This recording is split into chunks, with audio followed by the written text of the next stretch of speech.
because you said for literally a year, you took a vow of radical honesty. You could tell only the truth. You could not hold back the truth. And you chose to go back and confess to the people you had lied to.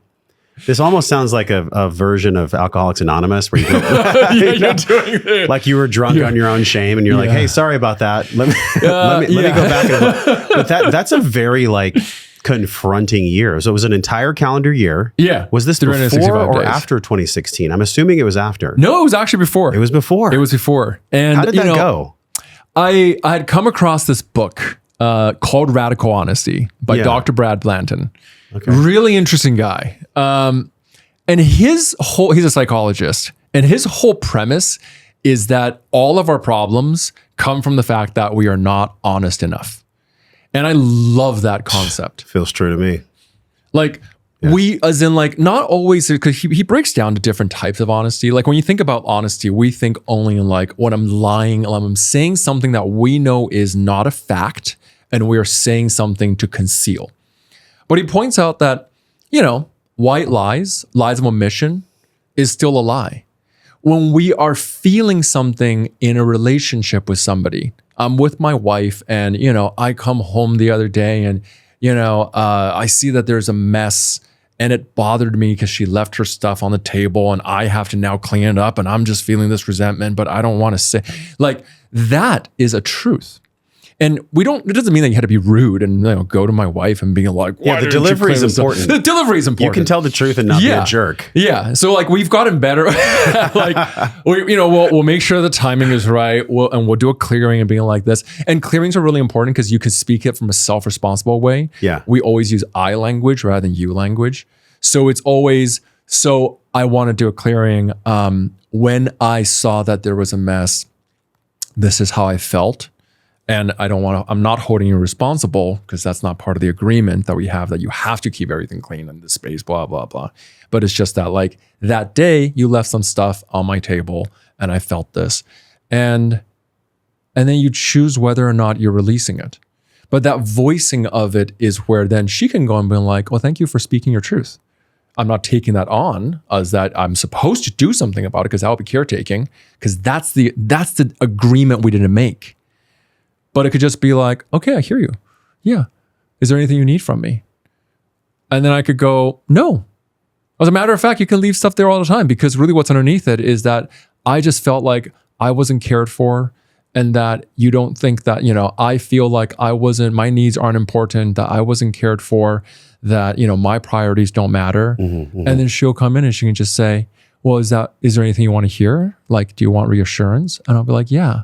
Because that's what's underneath it. It wasn't about the mess. It was about the fact that I felt uncared for, which is my own story. Yeah. Right? So even that's a type of truth. So yeah. So for 1 year, I had to take this radical honesty vow. It was pretty extreme, actually. Now that I think back, I'm like, I don't know how easy that would be to do it now. So it was basically, there's 3 things I promised to do. One is, if you ask me any question, I have to tell you the unadulterated truth. And this could be everything from like, what's your PIN number in your bank account PIN number? At the time I was dating someone, I just gave him my card and I'm like, I need you to go change my PIN because I can't tell what it is. This sounds like the movie with Jim Carrey. It was actually like that. Lie. It literally was like that. Yeah. Yes. Yeah. This pen is blue. Wait, so you would actually you can't put yourself in harm's way though, to tell the truth, or can you? Did you? I mean, I had really kind friends who weren't taking advantage of me. So they knew of your experiment. Oh yeah, they all knew. And like they would ask me embarrassing questions. Like they would ask about like the size of my body parts.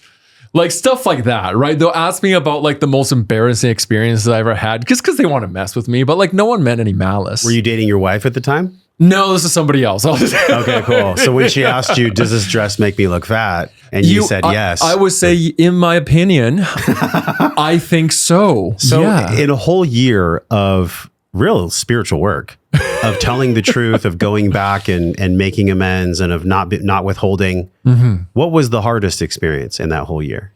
Oh, the hardest one was telling my parents all the stuff I lied to them about when I was in high school. Because at that point, I was moved out, right? Like we had talked for a while. And so one day I had to like go basically to my parents and I'm like, okay, mom, dad, I'm doing this thing. And I think they understood. And I'm like, so I have some things to share. Some of it was really easy. Some of it was like, okay, so like in grade 10, you found a pack of cigarettes. Those were actually mine. They weren't my friends that I was just holding for them. And they were like, obviously, like we knew. They already knew. We They already knew. knew. Yeah. There were times where I mentioned, oh, I snuck out at this time. And I, like changed my report card grades when I gave it to you so that you would, you wouldn't get mad at me. But there was also some other moments that I think was really tough. Like when I was in college, like I went through a time where I took some antidepressants. I was just going through a hard time. Mm-hmm. And my dad was so relieved because he was like, I didn't know. Like I was so worried and I didn't know how to talk to you about it. And looking back, I'm like, I can imagine being a father. Like he found the pills. So that's what happened. Oh. He found the pills in my drawer, but he didn't know what to say. And I didn't have the vocabulary to share with him what I was going through. We just didn't have that kind of relationship. And I think there was a part of him that was a little relieved. I was like, oh, okay, now I know. I was like, yeah, I was going through a hard time. I saw my counselor at school. They gave me some pills. It got me through those times. And there were a lot of conversations like that. There were also conversations when you put your relationship on the line. I was talking to my best friends at the time, and a lot of times it was just like coming clean with, oh, this is how I genuinely feel. There was this time back in the time, years ago when you said this, and I always held on to that. And I was always a little resentful, or I'm jealous of you about this. I've always been jealous of you about this. And I felt like you got this position or you got this job, and I was jealous and I didn't think you deserved it. And then that brought up a lot of other things, because then they're like, because the magical thing happens when you start being honest with people. One of two things. I had two experiences. Either they nod and smiled and were like, oh yeah, oh, okay, yeah, sure, okay. And like they just kind of vanish from your life. You just don't get called again. Yeah. Which is, fear. But my fear was always like, if I can't have a genuine relationship with that person, then I never had a relationship with that person anyway. And then the other type is you're like, I always thought you were kind of a jerk when you did this. And they're like, well, I thought you were kind of a jerk in general. And then they can now be honest with you. Yeah. And we will have these like epic long conversations until 3 a.m. and we're just going through everything. We're like, oh my God. And they would be like, you were jealous of me when I was going through that. I was jealous of you. I thought you had it going. I thought you knew what you were doing. I was like, I don't know what I'm talking about, dude. I had no idea what I'm doing. I don't know what I'm doing now. I love the magic of this. I've never even had the courage summoned to do a year of truth, but I can only imagine the radio flyer filled with concrete that would be cut off. I mean, because we're all lugging it around. And I've said this a few times on the podcast. I haven't said it in a while though. And it's really like the undercurrent of my life. We're only as liberated as our darkest secrets. And secrets could be one of the 3 that you practiced unraveling. Yeah. So if I'm like, for example, if you asked me like, Josh, do you really like my shirt? I'd be like, yeah, I really like it. But if you had like, a Pokemon on there, I'd be like, nah, not really. Yeah. And then we at least get to know each other. Yeah. And then if I'm going back into my past and I'm sensing that there's a relationship that's really been dampened by either my withhold or my lack of truth, man, the realness and the palpable aliveness that can be felt from relationships like that. But it takes the hero. I mean, really, it's being heroic. And it's not to just put you as a label and create a victim triangle and a perpetrator and a savior. Like we've all been down that road too. But it is very heroic to tell the truth. And what do you think it is about the human condition that blocks us from telling the truth? Obviously, it's some form of fear, right? Fear of rejection in some sort. But what do you really believe it is? I think that the fear is that if I can keep up this illusion of who others see me as, then one day I'll come to believe in myself. If I can convince you to like me, then I'll like me. If I can convince you that you think that I'm important, then I'll think I'm important. Yeah. And this is a level of truth that I didn't get to until later on in that experiment, and later on in my life really was like, I never want to go into a relationship where I'm trying to impress somebody. If I'm feeling like I'm trying to impress you, if I'm trying to sell you a version of me, that relationship is poisoned. And if I'm in a conversation with someone and they're trying to sell a version of them, that relationship is poisoned because I'll never now get to have the pleasure of connecting with who they truly are. Yeah. And I still do this sometimes. I'll be fully honest. I'm not perfect at it. No one is. I'm like, I still have moments where I'm like, oh, that person is so cool. And like, I need to tell them about all the things I've done. And I've, built this business. And Yeah. Look at my super book. successful. I'm got a book, 7-figure, blah, blah, whatever these things. And then I have to catch myself to go, whoa, why? And it always comes from, because my fear is that if they knew who I truly am, then they wouldn't like me. But here's the catch. That's true. They might not. It's just called misalignment of values. Mm-hmm. I have certain beliefs and values. They're not going to match with everyone. And my goal these days is not to try to get as many people to like me, but to try to get as many of the people, of my people, to like me. And the only way to do that is to just let it all come out. How much of the dating world would be completely transformed if you just happened to write a dating book about this? Oh my gosh. Think about how many relationships, and of course, I'm going to ask you about your wife next. Think about how many relationships start where we're both holding up masks. Our biceps are pounding with blood because the mask is so heavy. Oh my gosh. And then 3 years, 5 years down the line, whatever, after the honeymoon period, after the chemicals have left the building, we finally take off the mask and we look at each other and we go, hey, I love you. Do you love me? Yeah. Sorry, that wasn't really me, but I loved you through the mask, and here I am without the mask. Yeah. How potent and healing that can be. That's actually part of epigenetic healing. That's actually part of healing generational trauma, because the very same mask that our parents wore for their friends and for us as parents, they were exhausting for them too. Yeah. But how do you see this play out in the relationship world? Like, did you ever learn the hard way when you wore a mask, what would happen? Oh, for years. For years. I mean, very early on, I was obsessed with all dating advice, right?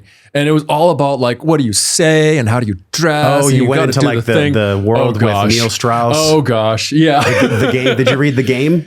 Actually, I had a business partner. We started a brand called Enlightened Seduction. Oh God, I can't think of that right now. I'm being like, well, in a little spirit bit of truth. You got to share but now. It was in the book. His name was Zan, and he was in the book of The Game, and we were in that group together. So yeah, like I knew Neil. I was friends with like Cliffs of Cliffs List, and my first business was like really at one of Eben. His name is Double Your Dating. Double Your Dating. That's it. One of his events. That was my first business. Yeah. So yeah, I was in that world, which I look back now, and I will, like, in the full spirit of transparency, I feel some shame and judgment to myself in that time. And I think this is part of the forgiveness, because I look at myself and I go, oh man, he was so desperate for love. Yeah. I was so desperate for love. And it wasn't even love for women. I was just desperate for love of anyone. It wasn't even about the women. It was about the men and being accepted and belonging. And what I thought was, oh, these guys are so cool. They're all players, and, they could get any woman they want. And like, women became a currency that defined the men's value. And therefore I wanted to be part of that economics. And I look back now and I feel a lot of shame that that's how I viewed it. And, so to answer your question, how do I think dating? Absolutely. 100%. I think that if we were, like, I understand the need to, start easy, right? You don't want to start off being like, here are all of my weird quirks, and let me start with my traumas. That's a red flag in itself. Like, hey, I've known you for an hour, and you know my entire life story in an hour. Yeah. And I've been on dates like that in the past where it was just like, I know everything about you. Yeah. And I'm like, can you take a breath? Yeah. Like, we're so good. It's coming from an insecurity, which really is actually them being vulnerable. But if it's not aligned with you in that time, then I can see why that wouldn't be a match. Yeah. My wife and I, our first real official date was almost a little like that. It was kind of a funny thing. Well, my wife and I had known each other for 3 years beforehand. We're already friends. So like pretext and context, we understood that. That can really help when you're someone's friend first. Yeah. So we had that kind of set up.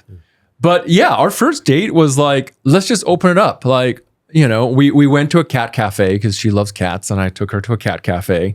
And What do you mean? Like where you get to pet cats and drink coffee? yes, literally. That's exactly what I it didn't is. even know those existed. Oh my gosh, yeah. It's a whole thing. I think we were to Japan and like we went to them and there was so much fun.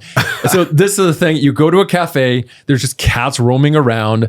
They come up and if they want to hang out with you, get to pet them and you drink coffee. And my wife, loves cats. So I was like, let's go to a cat cafe. And she asked me at one point, no, actually, no. I asked her at one point, I was like, hey, I just want to check. Cause like we were kind of scheduling, I was like, let's go hang out. And I just want to check, is this a date? And then she looked back at me and she kind of threw it back at me and she's like, do you want it to be a date? And I think that was my moment of ownership. This is where the radical honesty comes in, was like, yeah. I was like, yeah, I want it to be a date. I really like you. I don't know whether or not you feel the same way about me, but I'd rather be clear and honest about what I want out of the relationship and then for you to decide whether or not it's a fit for you. I'd rather go, I'm going to risk our friendship because that's not what I feel about you anyway. I don't feel and see you as a friend. I find you attractive. I really like you. I have feelings for you. So I want this to be a date. I want to try this out as a relationship. And if it doesn't work out, great. But then I don't want a friendship with you because I don't think I could do that. I love this. So that was how that started. And then afterwards, That was your first date. That was our first date. See, that to me is the everything opposite of The Notebook. The Notebook movie where they cheat and there's all this drama. Oh my God, The Notebook yeah. is so glorified. It's like that and 50 Shades of Grey is like what lights up so many women. And I'm just like, we're on the wrong path here, y'all. Like your cat cafe moment of truth is so much more real, so much more like open and relaxing and goes completely opposite of the game and Neil Strauss and Eben Bagan, like complete opposite of that. Whoa. If you enjoyed that one you just saw, you will love this one on the screen. Click it and enjoy.